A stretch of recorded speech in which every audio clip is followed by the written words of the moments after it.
আমার শিক্ষার্থীরা সবাই কেমন আছো? ক্লাস 10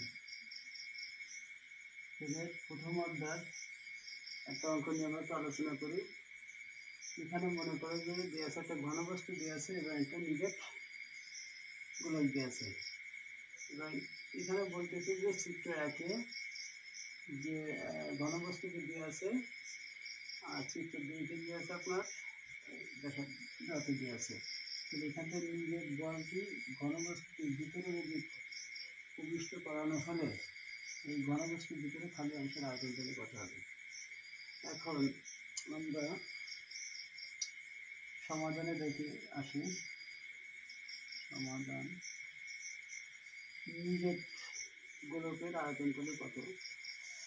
নিরেট আমরা জানি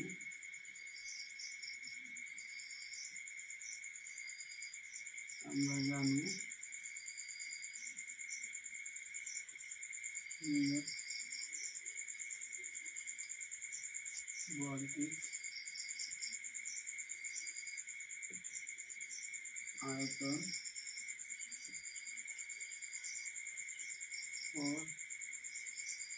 4πr3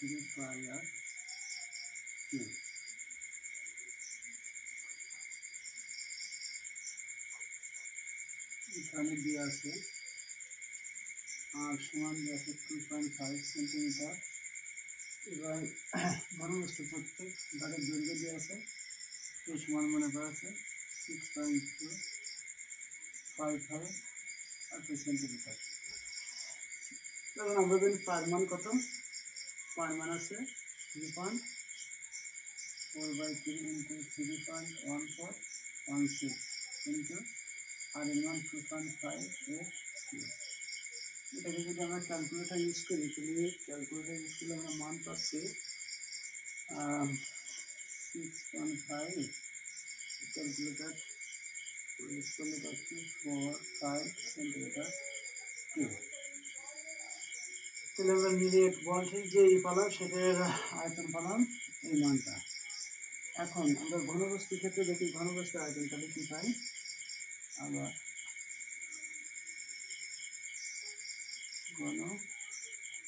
ঘনবস্তুটির আয়তন এ কিউ। এখন ঘনবস্তু প্রত্যেক দৈর্ঘ্য দেওয়া আছে কত? 6.55 এটাকে যদি ক্যালকুলেটার ইউজ যদি করা যদি হয় 28.01 সেন্টিমিটার কিউব। এখন তাহলে আমরা দুটি চিত্র 1 এবং চিত্র 2 আমরা তাহলে কাজ কমপ্লিট করে দেখলাম যে নিরেট বলটির আয়তন পেলাম এটা এবং ঘনবস্তুর আয়তন পাইছি এটা। এখন আমাদের প্রশ্নে কি শুনেছি যে ঘনবস্তুর ভিতরে খালি অংশের আয়তন তাহলে কত হবে। তাহলে আমাদের ঘনবস্তু আয়তন থেকে নিরেট আয়তন আমাদের বাদ দিলে খালি অংশের আয়তন আমাদের পেয়ে যাচ্ছে। অঙ্কটা যদি ভালো অঙ্ক এবার জন্য যদি প্রথম অধ্যায় অনেক সময় পড়তে পারে তাহলে আমরা লিখতে পারি যে খালি অংশের আয়তন আছে খালি অংশের আয়তন হচ্ছে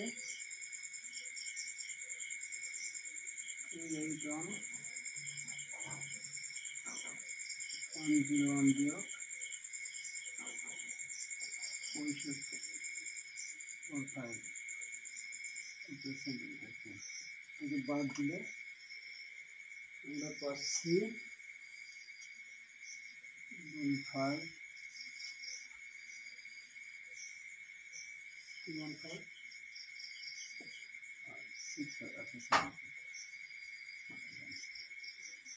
ক্যালকুলেটার ইউজ করবা। ক্যালকুলেটার ইউজ করলে অবশ্যই মানটা পেয়ে যাবো 56 এখানে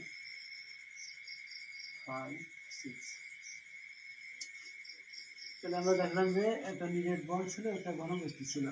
তাহলে আমরা এখানে নিরেট বলটার আয়তন বের করছি ঘনবস্তুর আয়তন বের করছি। বের করার পর আমরা কী করছি ঘনবস্তুর আয়তন থেকে নিরেট বলটির আয়তন বাদ দিলে আমরা এই খালি অংশের আয়তন এটা পাইছি। অঙ্কটা খুব ভালো অঙ্ক আমরা পরীক্ষার্থীর জন্য। তো ঠিক আছে বন্ধুরা, পরবর্তী গতির অধ্যায়ের জন্য প্রস্তুত থেকো। গতির অধ্যায়ের সাথে তোমাদের সাথে খুব গুরুত্বপূর্ণ বিষয় নিয়ে ডিসকাস করা হবে। তো থ্যাংক ইউ।